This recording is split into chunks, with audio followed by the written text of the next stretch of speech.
El conocimiento crece cuando se comparte y se transforma cuando se conecta. Con esta idea nació Conexión Científica, un espacio creado para acercar la ciencia a las personas y a las personas entre sí. Un punto de encuentro donde las ideas no solo se escuchan, sino que viven, se discuten y se convierten en nuevas posibilidades. Aquí exploramos temas que importan hoy y que pueden cambiar el mañana.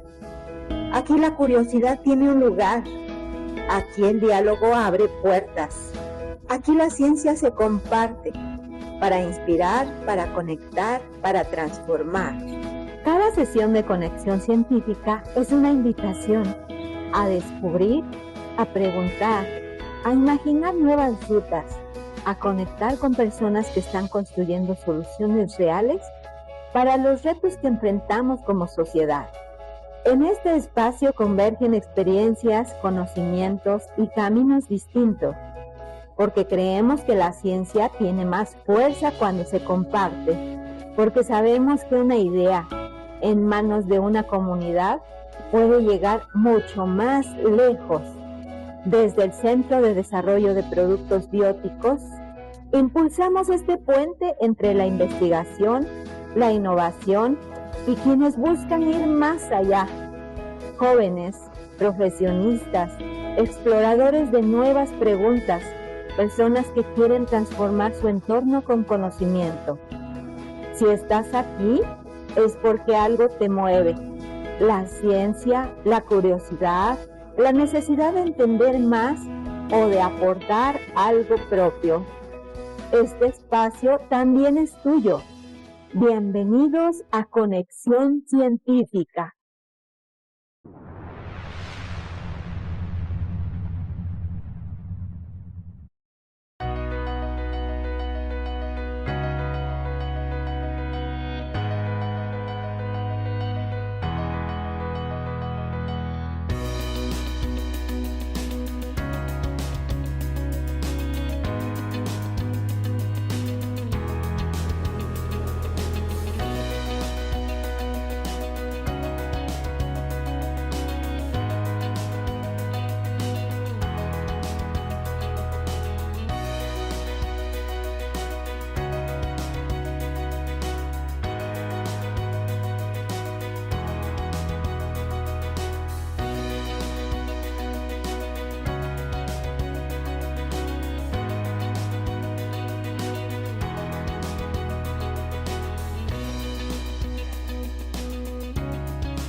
Hola, ¿qué tal? Muy buenas tardes a todos. Es un gusto volver a saludarlos en una sesión más de Conexión Científica, nuestra última sesión. Y bueno, el día de hoy tenemos la presentación del doctor Villanueva, el doctor Javier Villanueva Sánchez, quien es el coordinador de la especialidad de nutrición y alimentos funcionales, y nos va a presentar la conferencia hacer que los alimentos funcionen, hacer que los alimentos funcionales funcionen, alfabetización alimentaria. Y bueno, me voy a permitir leer la semblanza del doctor Javier. El doctor Javier Villanueva está adscrito al Departamento de Nutrición y Alimentos Funcionales del Centro de Desarrollo de Productos Bióticos en el Instituto Politécnico Nacional. Él es doctor en nutrición por la Universidad Complutense de Madrid, España, maestro en salud pública en ciencias de la salud con concentración en epidemiología por la Escuela de Salud de México del Instituto Nacional de Salud Pública.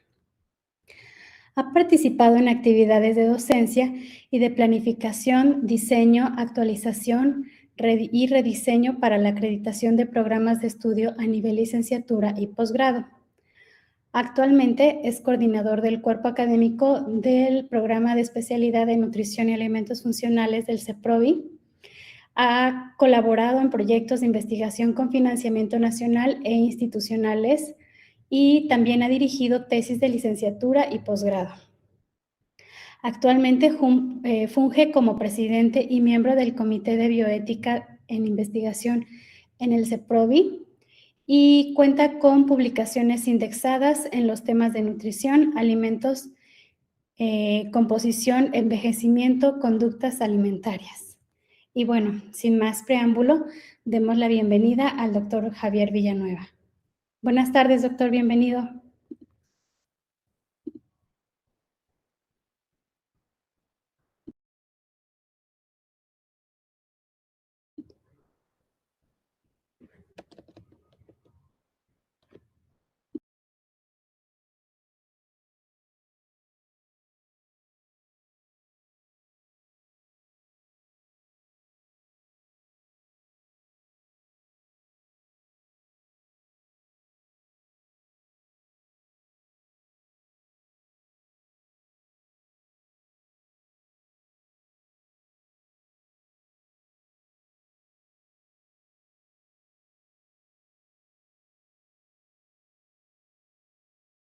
Ok, ya está. Perdón. Hola, buenas tardes de nuevo. Les decía que gracias por la invitación y me voy a permitir compartirles un código, lo están viendo en pantalla. Cópienlo y si pueden abrir la aplicación, es ClassPoint, está ligada a esta presentación. ¿Ok? Ustedes me dicen si en cuanto pueda revisar algún número considerable, lo dejo de compartir para continuar con la presentación.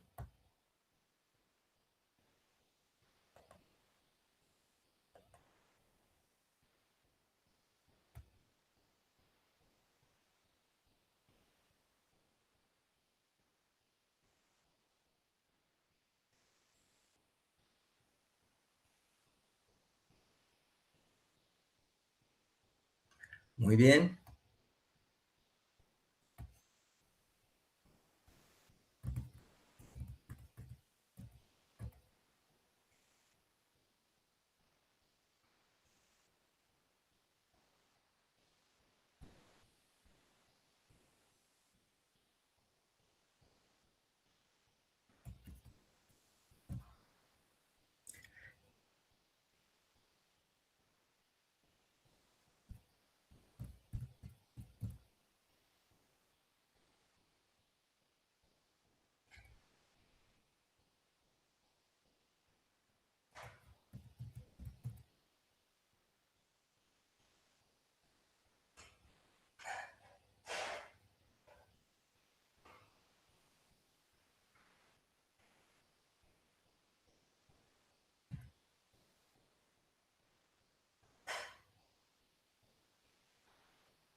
Bueno, si no hay más que se puedan conectar, en el momento en que aparezca la actividad, lo pueden hacer. Voy a volver a abrir el código. ¿Les parece? Vamos a empezar, entonces. Y precisamente la idea era iniciar, pues, presentando a grosso modo cuáles serían los temas alrededor de este gran tema que vamos a abordar. Vamos a contestar algunas preguntas, ¿no? ¿Cuáles son las funciones de los alimentos? Eso nos va a permitir delimitar el tema que vamos a abordar, que sería los alimentos funcionales y qué categorías hay de estos alimentos, ¿verdad? De repente pueden generar confusión la identificación de estos alimentos. Y luego una pregunta que es interesante, es ¿qué hacemos o cómo se prueba que funcionan estos alimentos? Y por último, un tema no menos importante, que es precisamente iniciar, ¿verdad?, con la educación alimentaria. Y que me voy a permitir aclarar en relación a la alfabetización alimentaria. Y vamos a empezar entonces con la actividad. Para quienes no tuvieron oportunidad de el código, lo voy a compartir de nuevo. Y la pregunta que vamos a contestar, ahorita va a aparecer en pantalla, es, bueno, ¿cuáles serían las funciones de un alimento? Espero que todos podamos aportar algo de información. Pueden ustedes enviar hasta 3 respuestas. Lo pueden hacer con una sola palabra, o sea, ¿a qué les suenan? O sea, ¿qué funciones podrían ser? ¿Cuáles podrían ser las funciones? Y las pueden ustedes listar, ¿verdad? Enviando una a la vez, ¿verdad? Con una sola palabra lo podrían indicar. Ya tenemos 20. Si quieren, entonces comenzamos con la actividad. Para que ustedes vean, ok, ya hay 22, 23.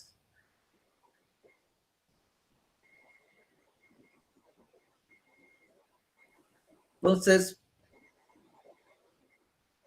corre tiempo.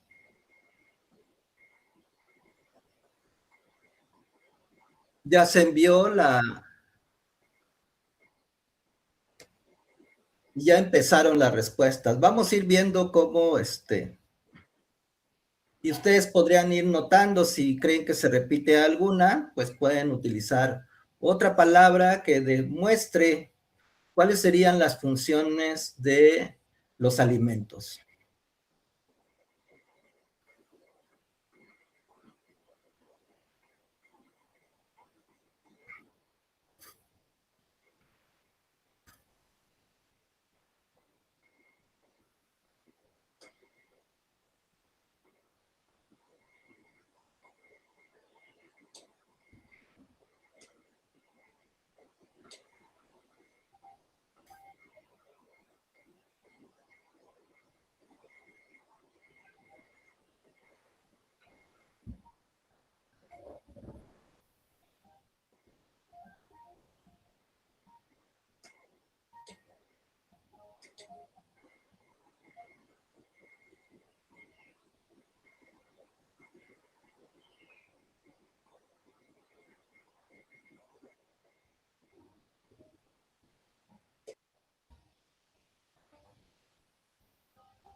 Quedan 15 segundos, 13, 11.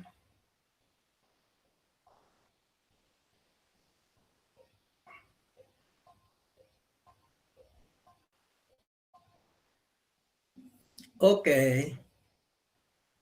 Veamos entonces, ustedes pueden ver que la palabra que más se repite, incluso el sistema lo que hace es, entre mayor es el tamaño de la letra, quiere decir que hubo más respuestas relacionadas con esa palabra.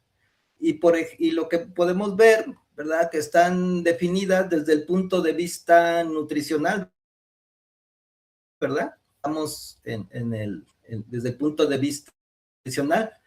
Hablan de saciar el hambre, de aportar energía. Bueno, pues la parte de nutrición es importantísima, ¿verdad? Y algunas otras que tienen que ver con funciones, ¿no? Como es la función de construcción, ¿verdad? Como función de reserva, aportar algunos compuestos, ¿verdad? Que tienen que ver con la regulación, algunos de ellos, otros tienen que ver con el desarrollo de la fuerza, es decir, que tienen que ver con lo que llamamos el ciclo vital de nuestro organismo. Voy a restablecer la actividad.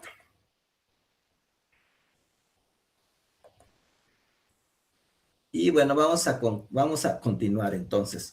Pues, ¿cuáles serían entonces las funciones? Creo que tienen razón y estas serían las funciones, ¿no? Es cierto, la función básica de los alimentos, pues es la de nutrir, es decir, de proveer de estas moléculas que dan fortaleza, que dan plenitud. Y por otro lado, también tiene una función sensorial, ¿verdad? Es cierto que comemos para satisfacer el hambre, pero también para satisfacer nuestros sentidos.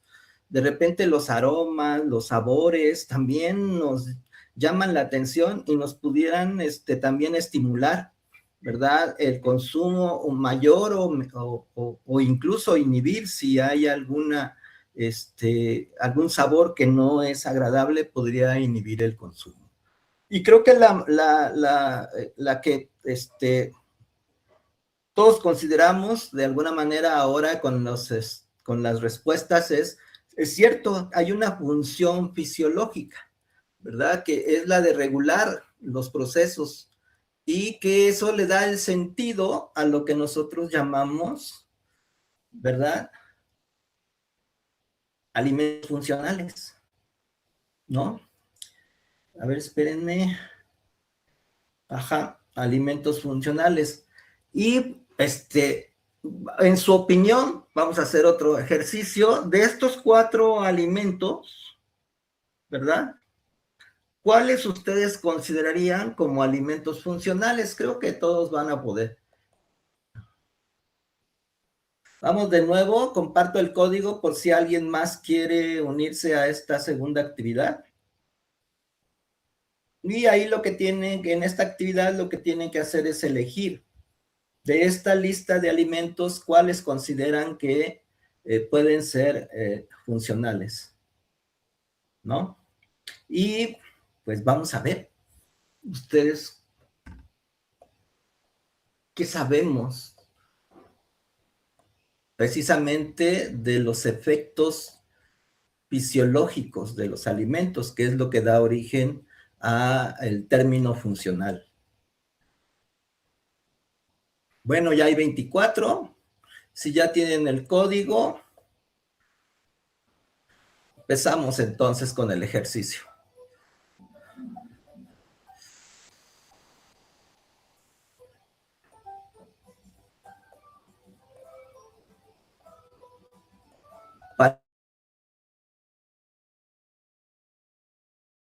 Para que vean.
Ok.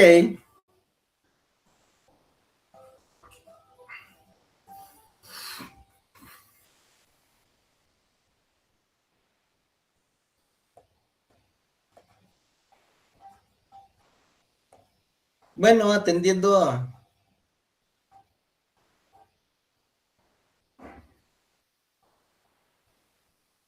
Voy a cerrar el envío.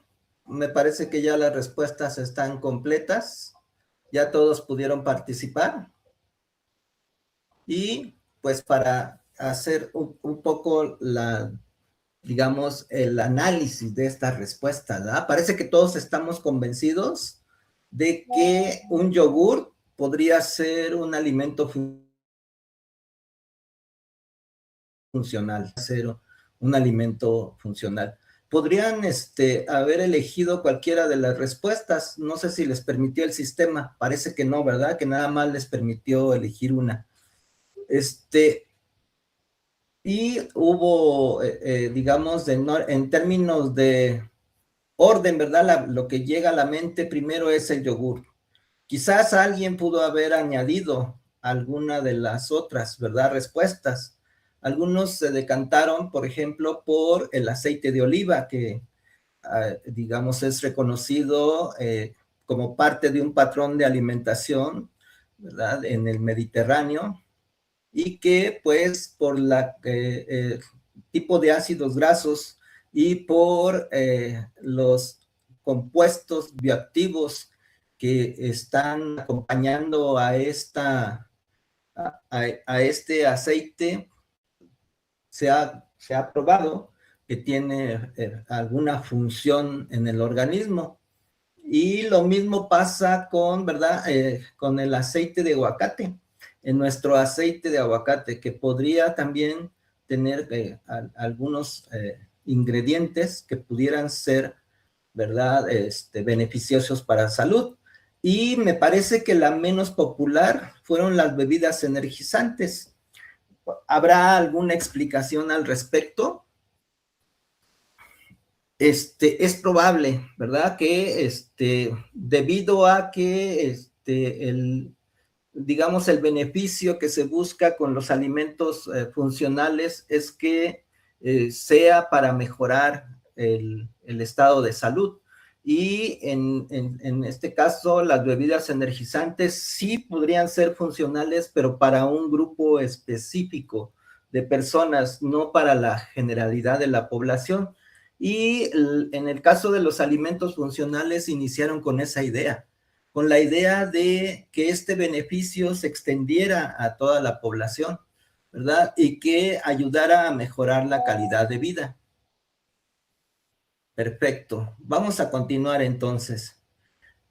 Algunos de los efectos benéficos, ¿verdad? Que a raíz de, digamos, la definición de alimento funcional que en realidad nació como una idea de encontrar propiedades, ¿verdad? Que tuvieran beneficios para la salud de las personas, de los alimentos, para que tuvieran beneficio para la salud de las personas. Y en este sentido, los alimentos tuvieron, ¿verdad? Como nota que servían para aliviar afecciones estomacales, otros para personas que estaban preocupadas por lo que llamamos la grasa saturada, bueno, la grasa que vamos a llamarle la grasa, en este caso neutra, tiene que ver con el engrosamiento de la grasa en la sangre y la grasa corporal. O para personas que estaban preocupadas, pues, por los niveles relativamente altos de colesterol en sangre, o para facilitar la absorción de algunos minerales, en el caso, por ejemplo, de algunas vitaminas, como la vitamina D, por ejemplo, para facilitar otros y aliviar afecciones estomacales, para personas que estaban preocupadas por la salud ósea, otros problemas, algunos alimentos que probablemente están asociados al desarrollo de caries. De tal manera que, pues, allá por el 1980, el gobierno japonés establece, ¿verdad? Debido al envejecimiento de la población y los costos que implicaban los servicios de salud, pues establece, digamos, como medida, ¿verdad? regulatoria el que se pudieran etiquetar algunos alimentos que tuvieran algún beneficio para la salud y que estos no fueran necesariamente vistos como medicamentos, sino que sus ingredientes tuvieran algún efecto sobre la estructura y función y que podrían de alguna manera mantener o regular las funciones de salud, algunas de ellas específicas. Más adelante, ya en el año 2009, por ejemplo, la Asociación Americana de Dietética considera pues que todos los alimentos tienen alguna función y desde el punto de vista fisiológico, pero estos alimentos que son funcionales deben contener, ¿verdad? Alimentos integrales, alimentos fortificados, que estén enriquecidos o que estén mejorados y que tengan un efecto, ¿verdad? Parcialmente o potencialmente beneficioso sobre la salud. Es por eso que la recomendación es que se consuman de manera regular como parte de la dieta, digamos, como la parte de la dieta cotidiana, y no solamente en términos de que se consuman de manera aislada, sino combinado con otros alimentos de tal manera que la variedad haga que estos compuestos sean más beneficiosos. O más recientemente la definición, se adopta una definición a nivel mundial y la OMS, ¿verdad?, establece que los alimentos funcionales son productos alimenticios que son, que pueden ser, digamos, consumidos a partir de una dieta convencional, pero que contienen componentes bioactivos y que estos son capaces de producir estos efectos beneficiosos y que tienen una función específica en el cuerpo y que de alguna manera se deberían excluir las formas, ¿verdad?, que son presentadas como píldoras o suplementos. Estos recibieron el nombre de otra categoría. Y aquí estamos viendo, pues, de esta manera se pueden clasificar los alimentos funcionales en una forma, digamos, general, como ingredientes alimentarios. Los ingredientes alimentarios serían aquellos biocompuestos que permiten, o que de manera aislada se ha observado que tienen un efecto sobre una función específica. En este caso podrían ser, por ejemplo, los fitoesteroles, que una vez incorporados en un alimento de consumo general o de consumo regular, como podría ser, por ejemplo, un yogur, ¿verdad?, al cual se le adicionan estos esteroles, pues podría tener algún efecto beneficioso sobre la salud vascular. Y bueno, nosotros tenemos un ejemplo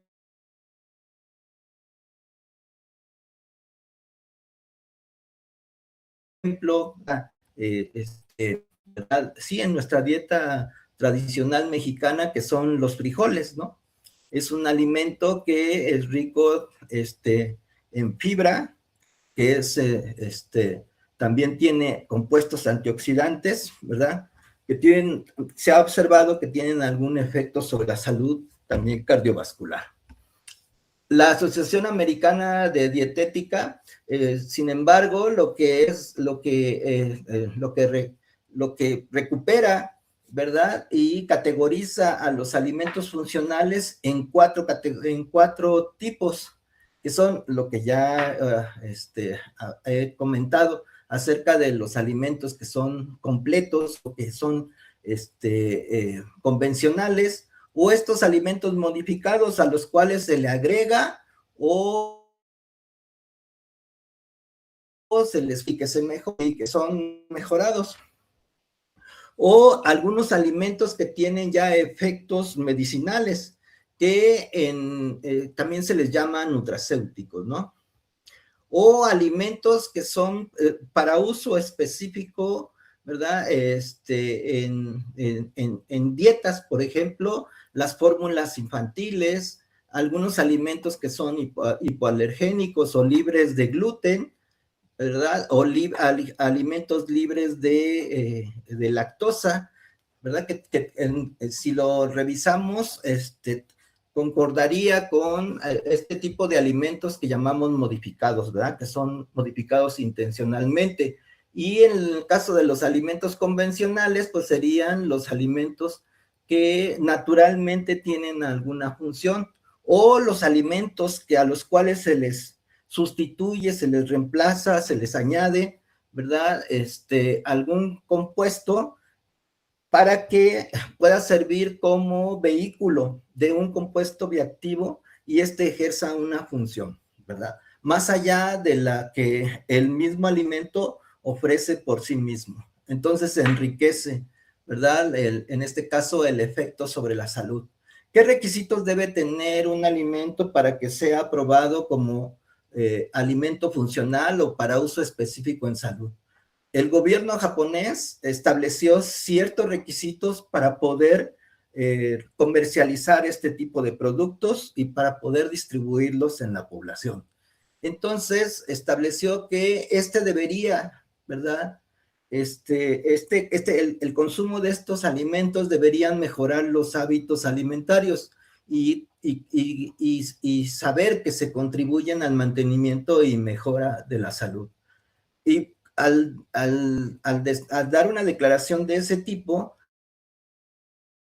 en evidencia científica de respaldo.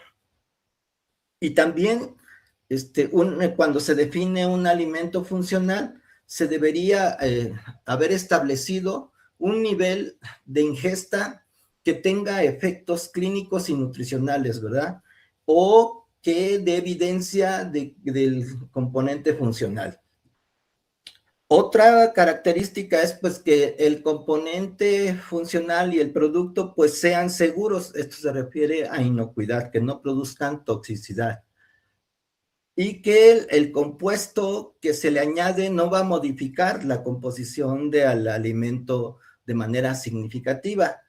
Y por otro lado, debe estar, digamos, soportado por la caracterización física, química, biológica y los métodos por los cuales se formulan estos alimentos. Métodos que sean reproducibles, estandarizados, ¿verdad? Desde el punto de vista cualitativo y cuantitativo. En este caso, el alimento tendría que formar parte de la dieta diaria y no de manera excepcional. Y que estos deberían estar incluidos, estos alimentos deben estar incluidos, ¿verdad? El componente, no deberían estar incluidos, perdón, en una lista de medicamentos, o sea, no deberían utilizarse como medicamentos. Aquí hay una tabla en donde se describen los usos que se les ha dado a los alimentos y cuáles son los ingredientes responsables de esos efectos en la salud, los que se han estudiado a la fecha. En la gráfica que sigue, ustedes están viendo a la derecha, estamos observando el consumo regular, ¿verdad? O sea, el consumo diario de 180 gramos de frijoles, ¿verdad? En este caso, frijoles cocidos, ¿verdad? Y los que tiene sobre la salud vascular, sobre el perfil lipídico. En este caso, bueno, que tiene que ver con la salud vascular. En este caso es el colesterol sérico total y las partículas de muy baja densidad, que serían las LDL. Las LDL, perdón, no es muy baja, es baja densidad. Las LDL, que sabemos que son factores de riesgo cardiovascular. Y lo que se está observando aquí es cómo, ¿verdad? Los niveles de determinan algún riesgo cardiovascular, lo que hacen es disminuir con el consumo de una taza de frijol, comparado contra otras medidas, por ejemplo, media taza de frijol o contra taza de arroz blanco. Entonces, como ven, la evidencia que está siendo soportada es comparado con otras sustancias, ¿verdad? En este caso, son controles que sirven para hacer la comparación y generar evidencia de que sí es saludable. En este caso, solamente para aclarar, algunos compuestos que se han declarado como nutracéuticos, que no tienen que ser descritos como alimentos funcionales, sino más bien como compuestos bioactivos con propiedades nutracéuticas. En este caso, sería, por ejemplo, los ácidos omega 3, los probióticos, ¿verdad? Que los probióticos, la fibra dietaria, el hierro, las vitaminas y que tienen un efecto antioxidante, los minerales, o en este caso el ácido cinámico, que tiene que ver con efectos sobre la regulación del apetito. Ahora les vamos a hacer una actividad. ¿Qué tipos de evidencias se requieren entonces para soportar una declaración de los efectos mencionales? También es una lluvia de ideas o una tormenta de ideas, y voy a abrir nuevamente voy a abrir el código QR para que quienes de las personas que recién se conectaron puedan realizar la actividad. Ya había 24 participantes, ya están todos, entonces podemos iniciar la actividad. Entonces también igual, con una sola palabra, ustedes pueden, o las palabras que ustedes requieran, ¿verdad? Pueden enviarla repetidamente o pueden variar el término. ¿Qué tipo de evidencia soporta los efectos de los alimentos funcionales? Recordando las sesiones anteriores, solamente es para retomar el tema y rescatarlo. Muy bien, pruebas de laboratorio, artículos, sí, simulaciones sí, experimentos, estudios clínicos, evidencia clínica, inocuidad,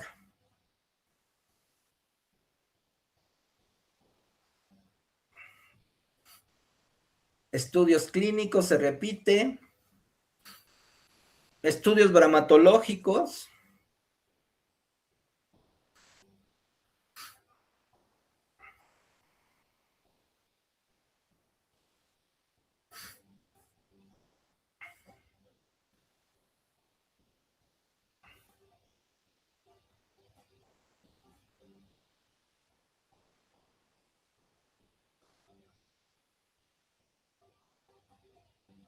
estudios in vitro,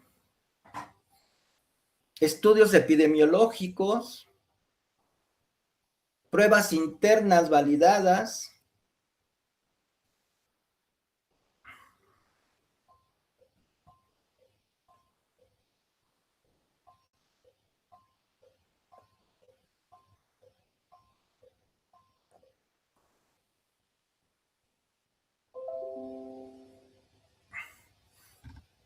perfecto. Como ven, les comentaba que estas nubes que se forman de palabras tienen alguna conexión, ¿verdad? Y cuando, digamos, los términos se repiten, el tamaño de la letra, ¿verdad? Implica la importancia que le da, en este caso, la audiencia. Y me parece que, pues, en realidad, todos tienen razón. Solo vamos a recuperar y vamos a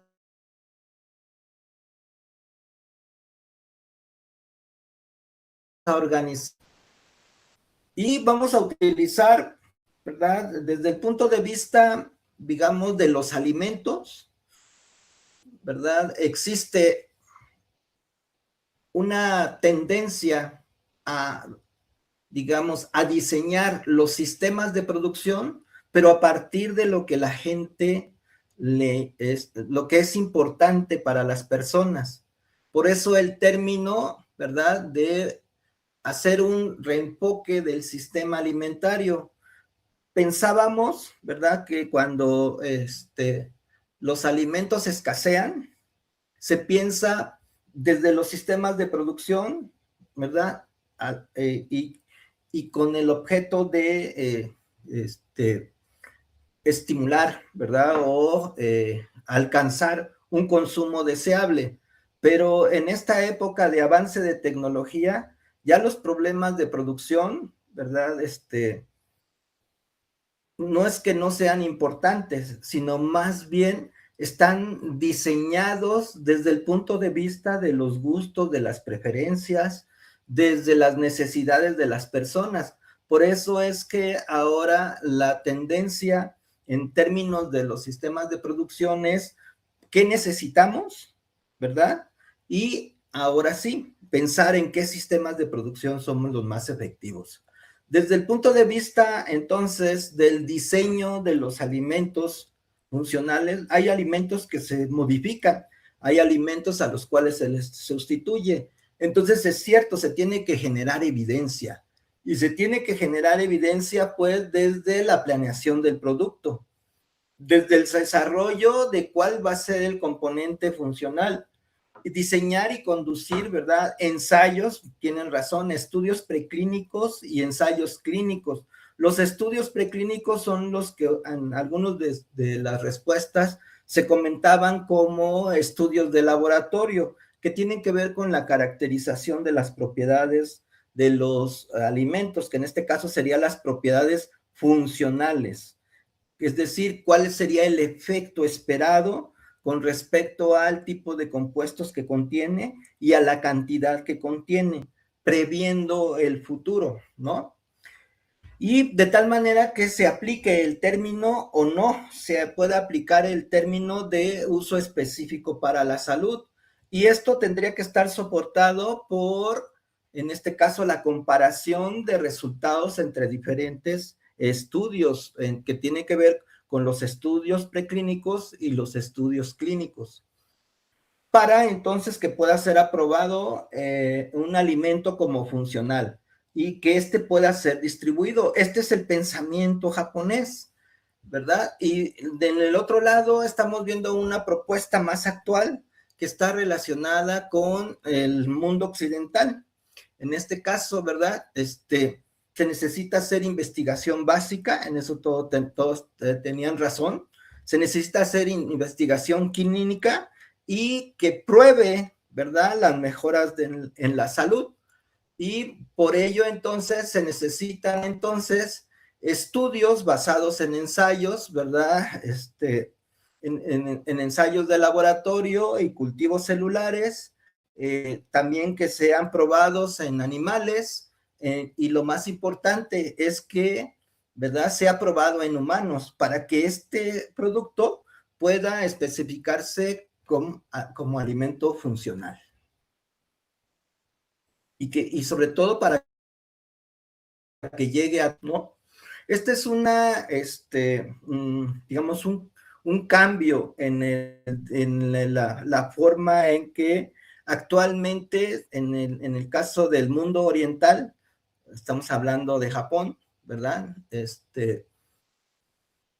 El movimiento o la iniciativa para el desarrollo de alimentos funcionales se hizo a partir de la estructura gubernamental, pero alcanzó entonces un auge en el desarrollo de alimentos novedosos, ¿verdad?, que con propiedades funcionales, que empezó a demeritar allá por el año de 2007, de tal manera que en el 2014, ¿verdad?, se redujo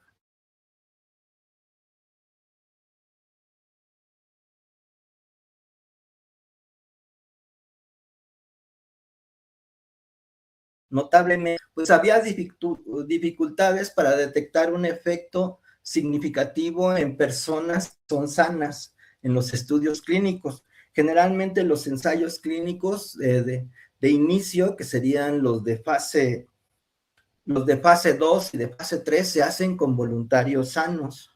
En el caso de estos ensayos, pues sí, tendrían que ser, para que tuvieran consistencia, tendrían que hacerse en diferentes tipos, vamos a llamarle, de características de la población, de tal manera que su uso se pudiera generalizar, de tal manera que los periodos se alargaban para hacer la aprobación y el registro. En este caso, pues también los problemas burocráticos, ¿verdad? La respuesta era lenta.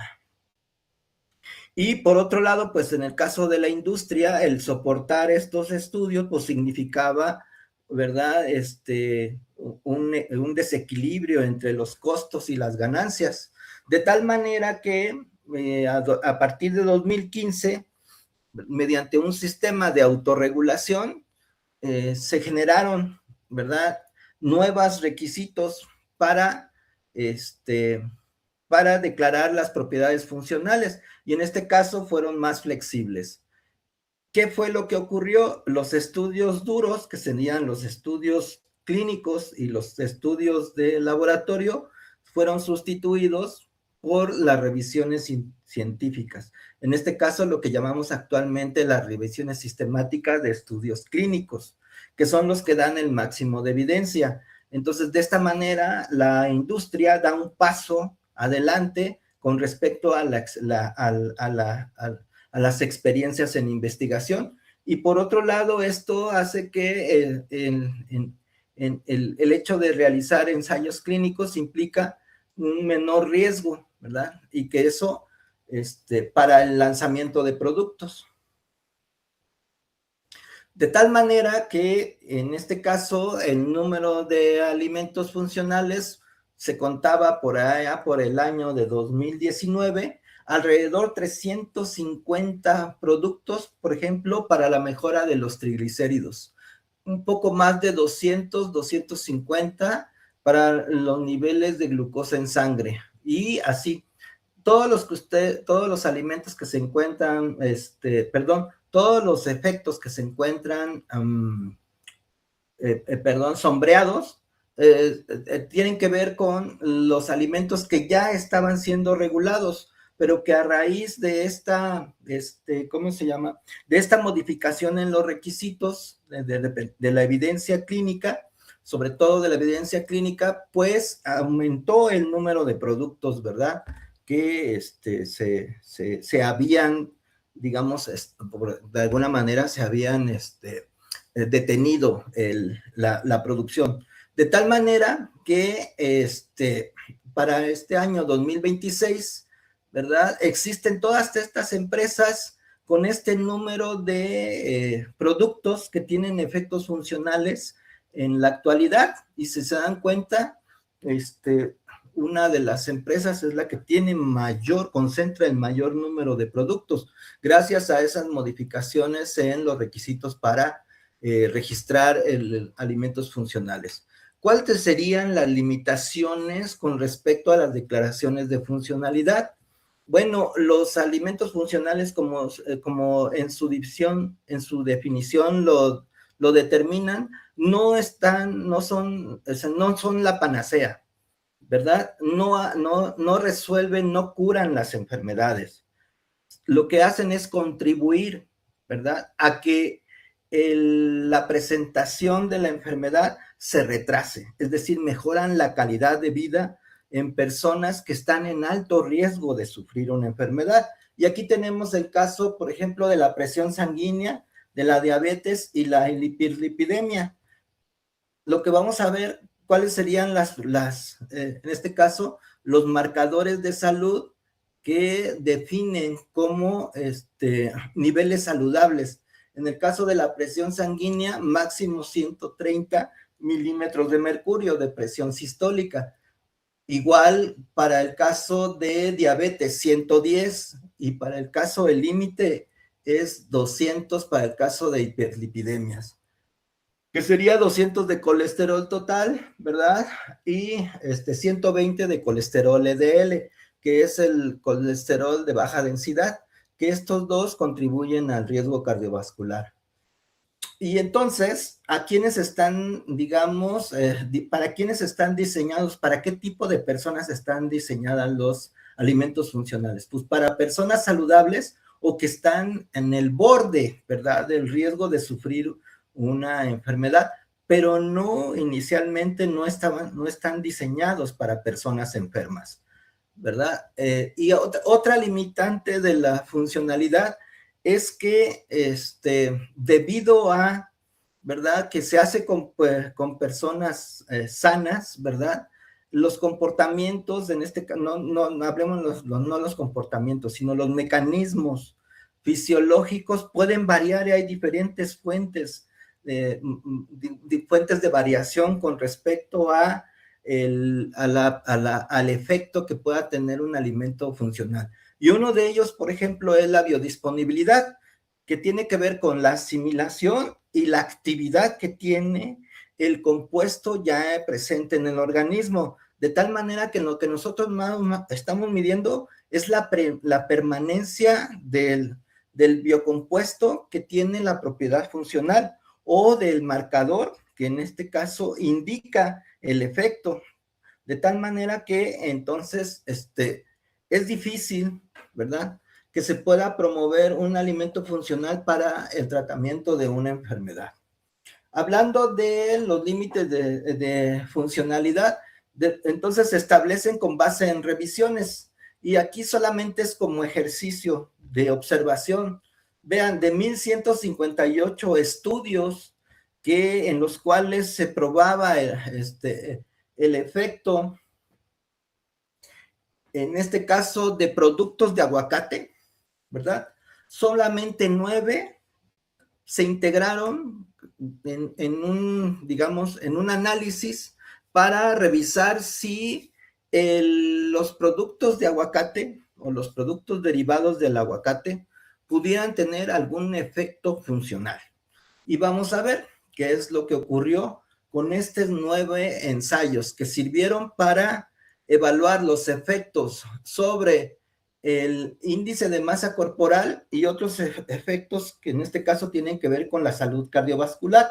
Por ejemplo, los triglicéridos, el colesterol total, el colesterol LDL, los HDL, la proteína C reactiva, la presión diastólica y la presión sistólica, el índice de masa corporal, ¿verdad? Y por aquí está el fibrinógeno, que también tiene que ver con riesgo cardiovascular. Y lo que quisiera que pusieran atención solamente a los rombitos que aparecen alrededor de la línea central. La línea central lo que indica es el límite de riesgo, que puede ser a favor o en contra del producto que se está, en este caso, probando. Digamos que hacia la derecha aumenta el riesgo y hacia la izquierda disminuye el riesgo.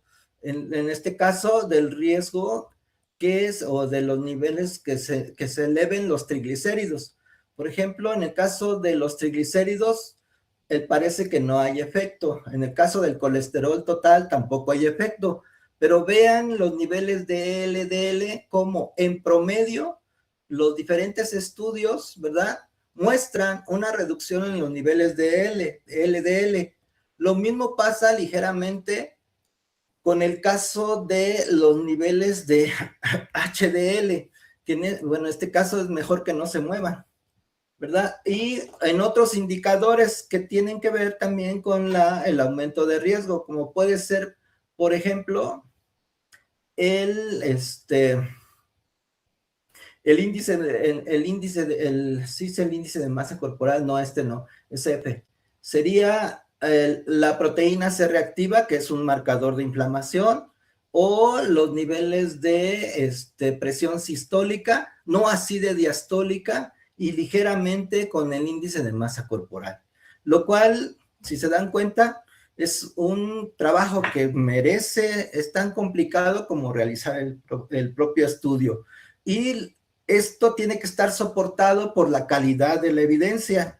En este caso, lo que se evalúa en estas revisiones es si existe la posibilidad de que existan errores, que exista inconsistencia, que pudiera no ser la relación tan directa, que pudiera haber imprecisión o que fuera sesgo, lo que se llama un error un sesgo de publicación. Generalmente los sesgos de publicación tienen que ver con el idioma en que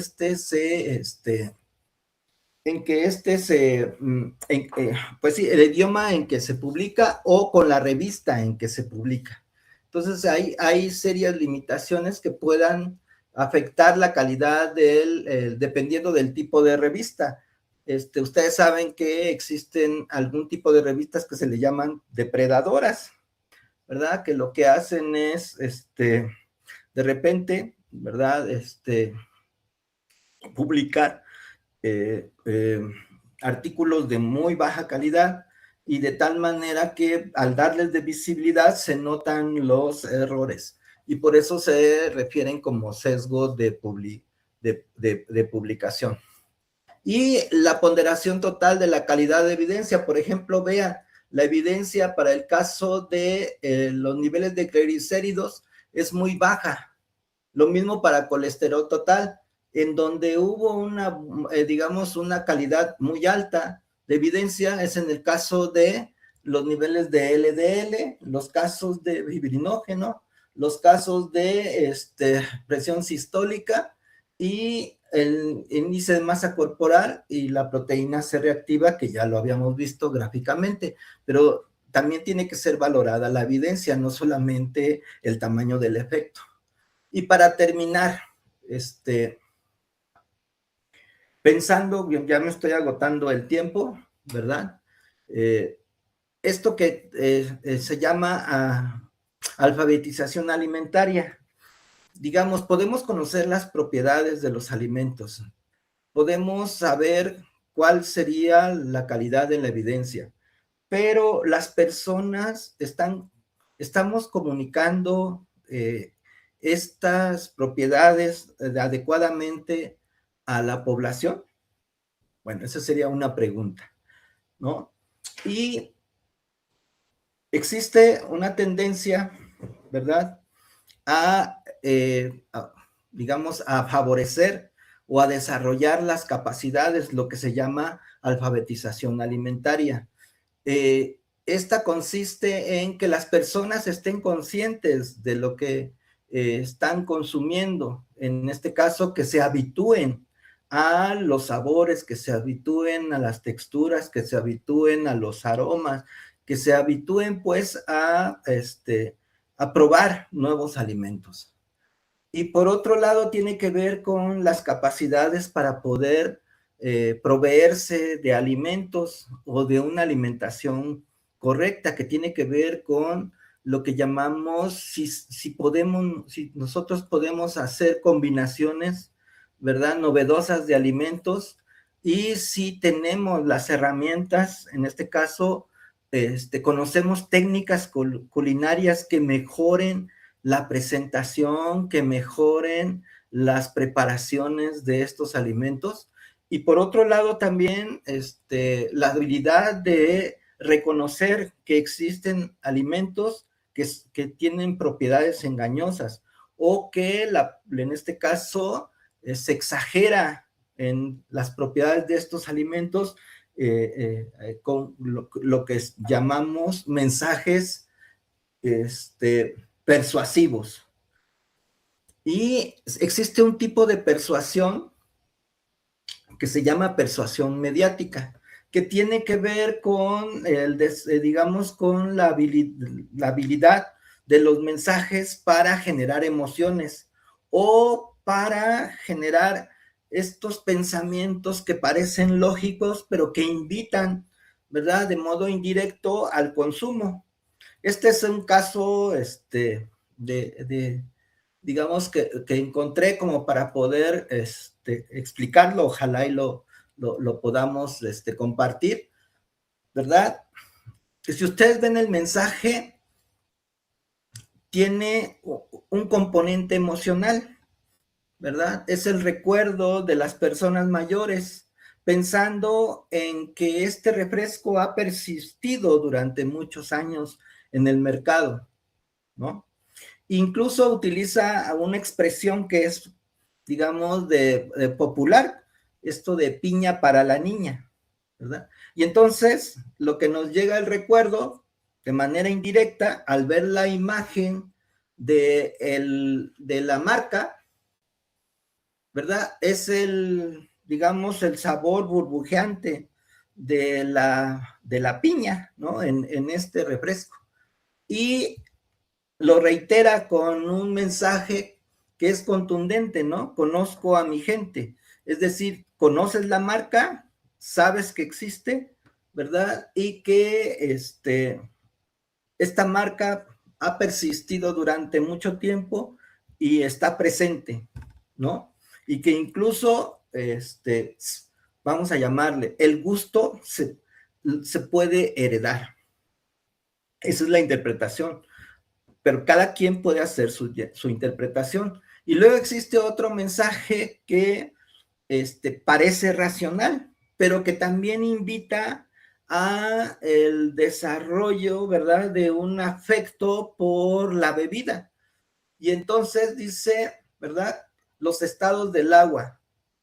Y vemos que existe sólido, líquido y gaseoso. Y entonces estos tres estados los pudiéramos relacionar con el mismo producto. La bebida, pues es un líquido, es cierto, tiene inyectado ácido, ¿cómo se llama? Ácido carbónico, lo cual lo hace burbujeante y da la sensación de refrescura, ¿no? Entonces, y ustedes pueden ver que al lado está la figura precisamente de la marca y con una, en este caso, aludiendo a la presentación, una mano, ¿no? Que descansa sobre este producto y que el jarrito, si ustedes lo ven, ¿verdad? Está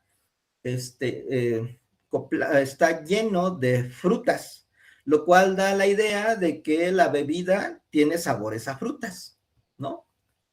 Y de este lado lo que podemos ver es que esta publicidad, ¿verdad?, persiste en los medios, lo que llamamos en las redes sociales. En este caso,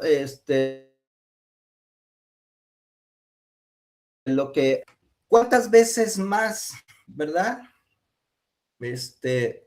Se observan este tipo de mensajes dirigidos a adolescentes y a niños, ¿verdad? Comparado con los que tienen que hacen referencia o que están siendo dirigidos a adultos, que sería la categoría de referencia, que son no niños ni adolescentes. Entonces vean que estos mensajes que son persuasivos, ¿verdad?, están más dirigidos a adolescentes y a niños que a los adultos. ¿Y en qué plataformas? Están mucho más presentes en Instagram que en Facebook, lo cual quiere decir que se están utilizando, ¿verdad?, mensajes persuasivos para estimular el consumo de productos que pudieran no ser saludables. Y bueno, ahora la pregunta creo que final que me gustaría hacerles, me van a disculpar la tardanza en esta presentación, es esta. Su opinión. ¿Están de acuerdo en que el diseño del plato del bien comer, lo que está ilustrando más allá de los grupos de alimentos son las propiedades funcionales de esos alimentos?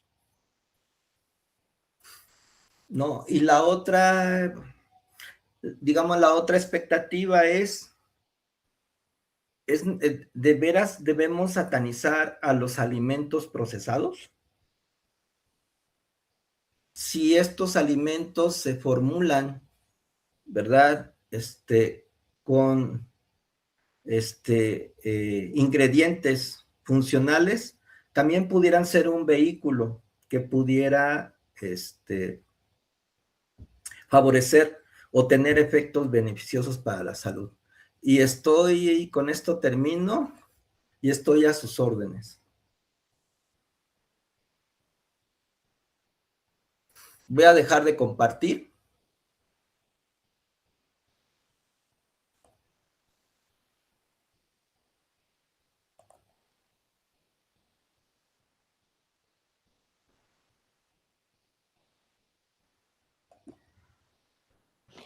Muchas gracias, doctor Villanueva, por tan interesante ponencia.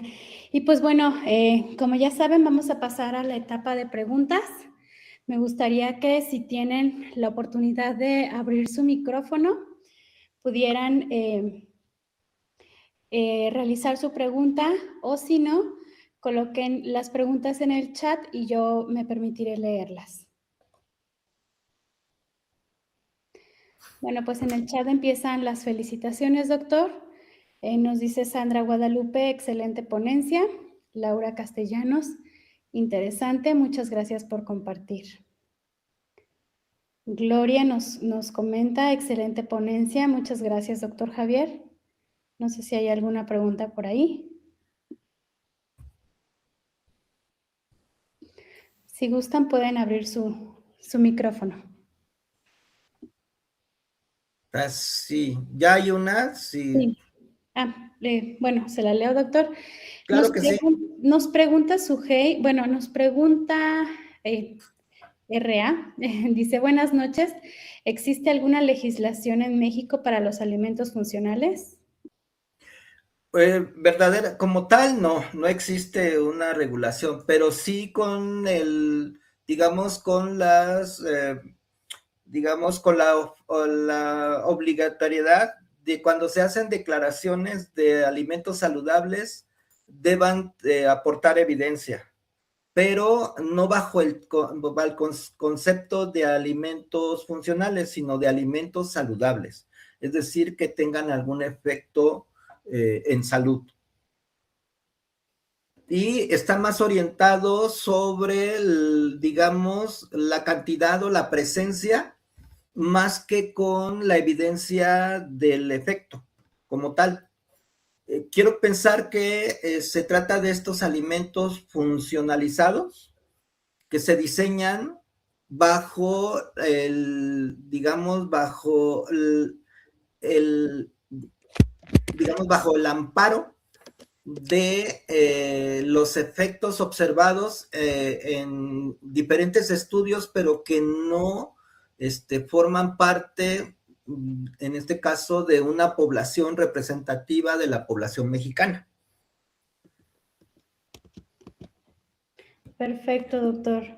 Nos comenta Sujei Navarro que le gustó mucho la interacción de la presentación. Muchas felicidades. También Rosalba nos dice excelente material. Muchas gracias.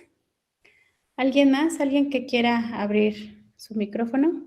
Sí. Hola, buenas noches. Hola, ¿qué tal? Mucho gusto, doctor Javier. Gracias por esta excelente ponencia. Mi pregunta va relacionada a cómo este tema de alimentos funcionales llamó su atención y cómo descubrió que eso era lo que, pues justo llamó su atención para seguir esta línea de investigación. Bueno, mira, te voy a decir cómo empezó, más bien cómo me trajo al recuerdo cuando me involucré en el tema. ¿Sale? Yo tenía alguna idea de que en este caso el exceso de alimentos azucarados en la dieta tenía alguna relación causal con la diabetes. En la época que yo inicié mis estudios de maestría, tenía ese propósito de, o sea, ¿por qué las personas que es que yo empecé con ¿cómo se llama? Con mi pensamiento al revés. Veía que las personas diabéticas tomaban mucho refresco, ¿no? O tenían la necesidad de tomar refresco, más que tomaban mucho, tenían la necesidad de tomar refresco. Lo veía yo porque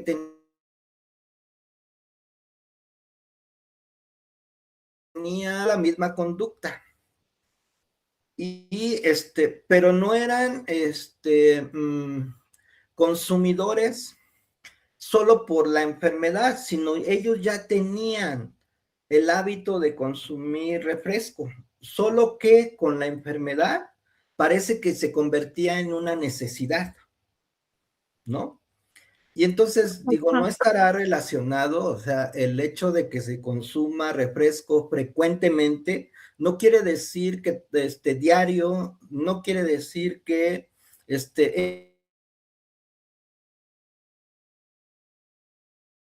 en cada 7 días, pues a lo mejor 3 o 4, que sería la media, ¿no? Del tiempo de un ciclo semanal. Eso ya es un consumo frecuente, ¿no?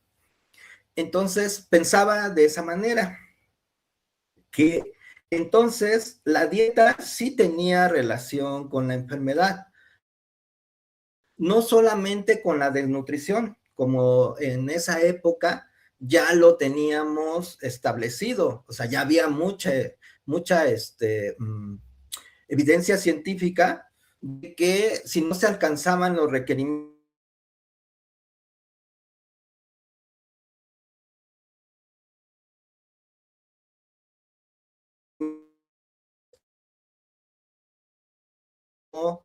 pero ahora digamos, en un sentido negativo, el exceso también puede producir.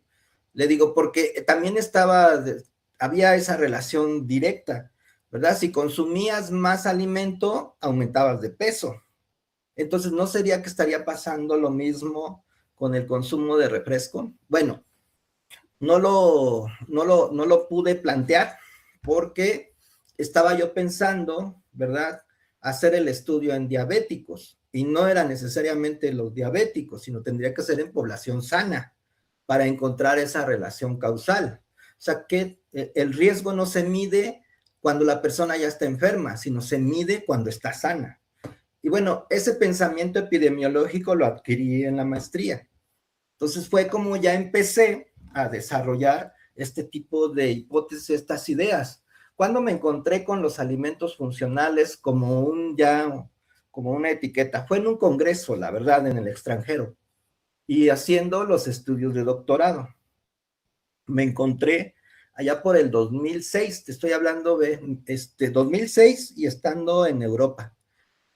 Escuché por primera vez el término de alimentos funcionales, porque incluso hubo un congreso que se dedicó, el tema era alimentos, lo que aquí es el Food Tech. Allá también se desarrolló esa versión por allá por el año de 2006. Y entonces era eso, ¿qué propiedades tenían los alimentos relacionadas con la salud? Y entonces pues fue como empecé con el estudio de ello.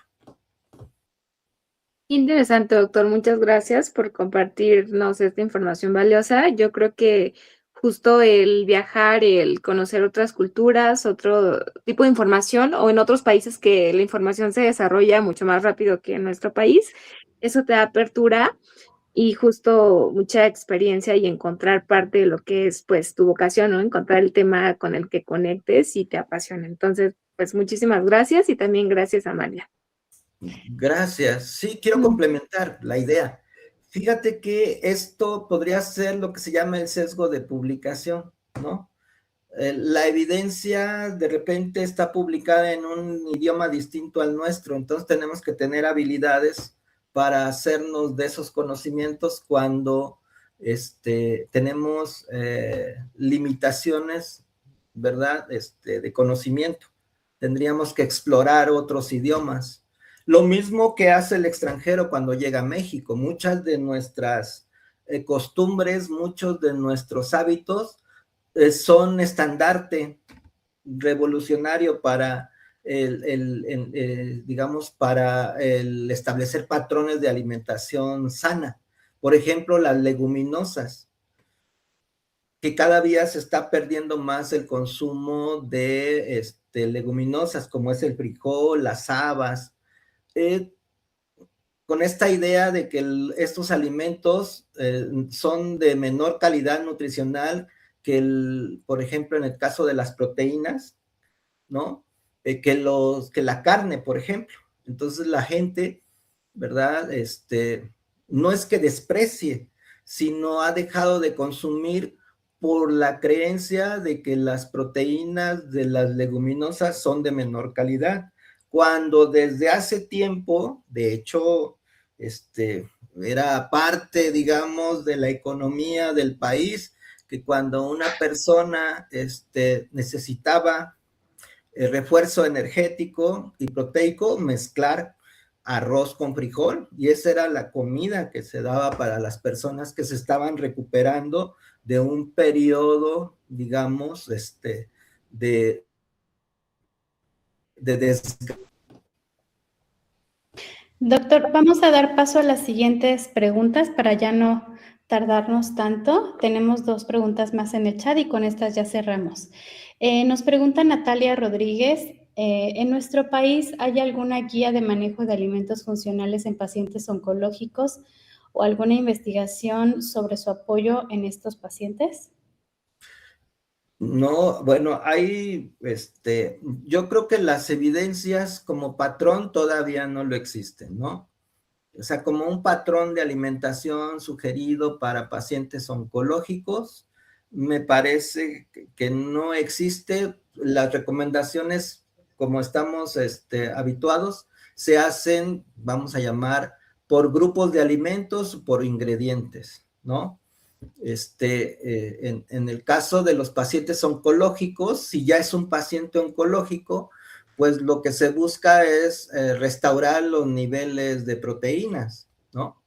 En todo caso, que no haya más desgaste de la masa, en este caso la masa muscular, que es la que da soporte, ¿verdad? Y la que se ve deteriorada, igual que toda la economía. Pero muy específico, lo que sí se ha visto para la prevención del cáncer, pues es en el caso de los alimentos que tienen, bueno, perdón, de los pacientes con cáncer del sistema gastrointestinal, pues es el consumo de fibra, ¿no? Ok. Pero de manera preventiva. Ok, tenemos una pregunta de Sandra Guadalupe que nos dice, ¿cuál es el alimento funcional mexicano por excelencia y el que cree que tiene más futuro para mejorar la salud de los mexicanos? ¿Nos puede dar algún ejemplo que a usted personalmente quedara maravillado con él? Yo creo que el patrón, no hablemos de un alimento, no hay alimentos buenos ni malos, pero yo creo que los alimentos, digamos, locales y la cocina mexicana en general tiene muchas fuentes de compuestos benéficos para la salud, ¿no? No hay de hecho, es muy difícil establecer un patrón digamos, un patrón único para el México. Somos muchos Méxicos. Tenemos la costa, ¿no? La ventaja que tiene, ¿verdad?, es que tiene más acceso a productos marinos. Y en el centro la cacería es lo que priva, la recolección, digamos, los alimentos que vamos a llamarle son nativos.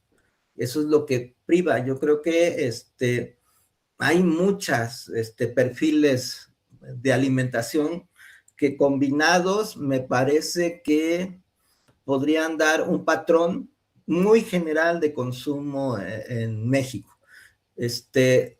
Alimentos que son, digamos, de consumo local en el sur, los vas a ver, digamos, los vas a ver menos en el norte o en la costa. Hay diferentes patrones, entonces eso hace difícil estandarizar un patrón de dieta mexicano. Se hablaba, por ejemplo, de la dieta de la milpa, ¿no? Que más bien podría llamarse como dieta mesoamericana, porque es compartida con esta región centro-sur del país y algunos países de Centroamérica. Ese es un patrón. Luego, pues el patrón, digamos, más occidental, que es el que se comparte en la región norte con los Estados Unidos, ¿no? Muchas gracias, doctor. Y bueno, con esta pregunta cerramos la sesión del día de hoy. Dejo el micrófono en sus manos para que nos apoye brindando la información de la especialidad. Sí, muchas gracias de nuevo a todos. Y sí, invitarlos a que participen en las convocatorias de admisión a la especialidad en nutrición y alimentos funcionales. Son dos líneas muy claras, definidas, uno por la caracterización y el desarrollo de alimentos, y la otra que es para la evaluación del efecto de los alimentos sobre la salud. Esas son las dos líneas, las grandes líneas, y entre ellas pues existe investigación epidemiológica, existe investigación tecnológica, investigación básica sobre las propiedades de los alimentos y sobre los efectos en la salud en investigación básica. Experimentos in vitro, ¿no?, que se hacen con las propiedades, para evaluar las propiedades de algunos ingredientes de los alimentos. Esta especialidad dura 1 año, son 2 semestres que se cursan, se tiene que cubrir un número de créditos donde casi el 50% equivale al desarrollo de una tesis, que es con la que obtienen el grado de especialista en nutrición y alimentos funcionales. El programa tiene apoyo institucional para los estudiantes que ingresan al programa, y también el apoyo, no también, sino el apoyo de la postulación a una beca de la CECITI, el antiguo CONACYT. Entonces, hay 2 fuentes, pero que pueden acudir a una o a otra. Ese sería la información general que puedo compartir, y si están interesados, pues contacten con un servidor, ¿verdad? Me encuentran en la extensión 82551, y el correo electrónico lo puedo escribir aquí en el chat para que ustedes contacten con nosotros y podamos brindarles información para ingresar a la especialidad. Ahí está en el chat mi correo electrónico, y con gusto les doy información. Muchas gracias, doctor, por la información. Y bueno, como saben, esta es nuestra última sesión. Vamos a adelantar el cierre de este programa de conexión científica, y para realizar el cierre tenemos la participación de nuestra subdirectora. Le voy a pedir que nos acompañe la doctora Ariana para que nos apoye a hacer este cierre. Muchísimas gracias, doctora Amalia. Gracias, doctor Javier, por su excelente ponencia, y buenas noches a todos los asistentes a esta conferencia, que ha sido muy enriquecedora para todos. Y pues, como comentó la doctora Amalia, hoy es la última sesión de este programa de difusión y divulgación científica, llamado Conexión Científica, que durante esta edición, bueno, correspondió a los investigadores de la especialidad en nutrición y alimentos funcionales presentarnos sus trabajos de investigación, ¿verdad? Y conocerlos más a fondo acerca de el área de expertise de cada uno de ellos. Pues quisiéramos agradecer a todos y cada uno de ustedes que estuvieron atendiendo cada una de estas sesiones. El programa estuvo compuesto por 8 sesiones quincenales. Tenemos aquí algunas estadísticas. Tuvimos la participación de 392 personas, ¿no?, atendiendo a este llamado. Y el programa ha tenido todo un alcance internacional.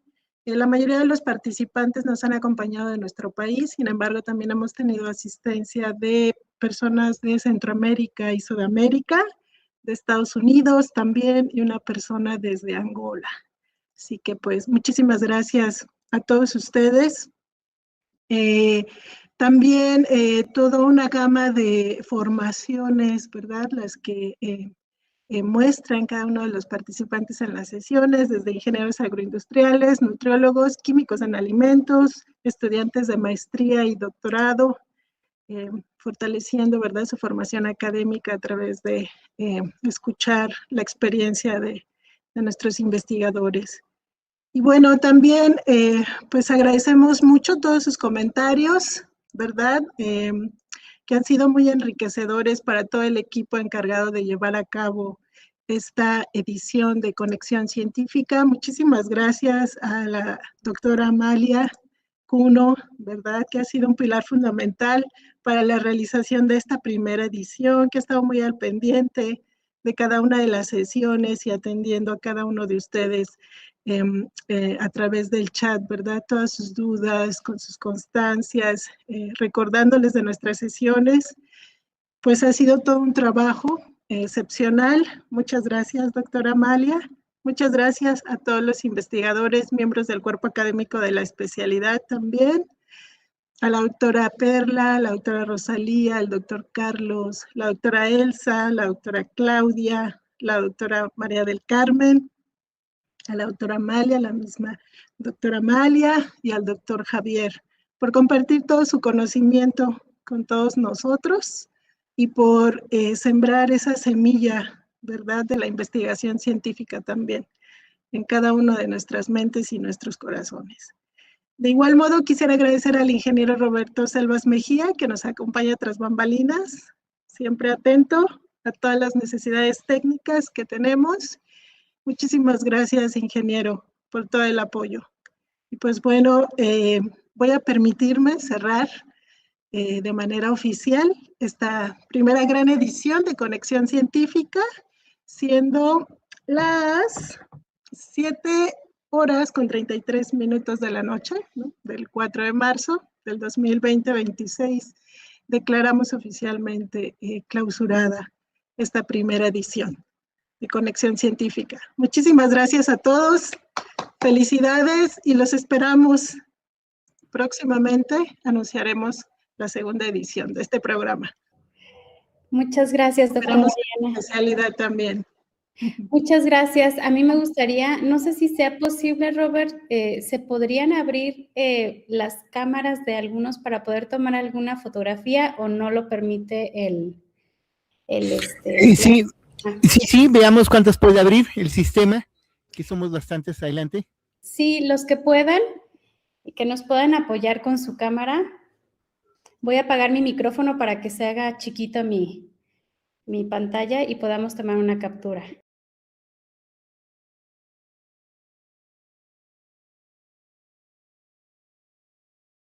Tratemos todos los que podamos abrir las cámaras, por favor. Sí, tiene un límite, pero bueno, intentemos.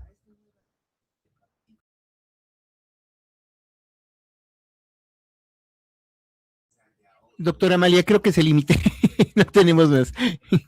Sí, ya vi que ya no nos permitió abrir más. Pero bueno, ya tomé por ahí una captura. Y a mí solo me resta agradecerles a todos. La verdad es que Conexión Científica inició como una idea que parecía muy ambiciosa, pero la respuesta que hemos tenido ha sido muy gratificante. Al ver materializado este proyecto, la verdad es que no puedo sentirme más contenta porque hubo mucha respuesta y apoyo por parte de todo el equipo y por parte de ustedes como participantes. Vamos a seguir trabajando, nos llevamos muchos buenos comentarios, pero también esta es una primera edición, tuvimos problemas técnicos, logísticos, pero bueno, todo esto nos ha servido de aprendizaje porque queremos continuar y pues bueno, vamos a seguir en comunicación con ustedes. Muchas gracias. Bueno, ya pasando a otros temas, les comparto en el chat el link para el registro de la asistencia para generar las constancias. Lo voy a dejar 10 minutos ahí para que no tengamos situaciones de que no lo alcanzaron a ver, así que por favor no se vayan sin antes registrarse. Muchas gracias a todos.